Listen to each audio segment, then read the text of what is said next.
গেলাম, দেখলাম সুন্দর লাল রঙের ঝোল হয়েছে, তাতে মাছ ভাসছে। তো ভাত আর ইলিশ মাছের ঝোল নিলাম।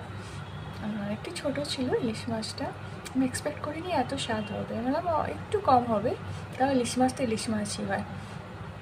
যখন খেতে গেলাম এত ভালো মাছটা ছিল, সত্যি বলতে বড় মাছের চেয়েও স্বাদ আমি বেশি আমার লাগলো। খুব ভালো মাছটা ছিল, শুধু আমি না, সবাই খেতাই বললো। আমি খুব ভালো করে তৃপ্তি করে খাচ্ছি, ইলিশ মাছটা এত স্বাদ ছিল, এত ভালো ছিল, দুর্দান্ত লাগলো। আর সেরকম একটা কাটাও লাগলো না আমার, যতটা ছোটো মাছে ভেবেছিলাম। এই খাতে ততক্ষণে মা আসলো। মা বললো যে তুই মাছ ভাজা নিস নি, মাছের তেল নিস নি? আমি দেখতে পাইনি। হ্যাঁ, তো মা আবার একটু ভাত, একটা মাছ ভাজা আর তেল নিয়ে আসলো, তা দিয়ে আরেকবার আমি ভাত, মাছ আর তেল দিয়ে খেলাম। খুব ভালো লাগলো।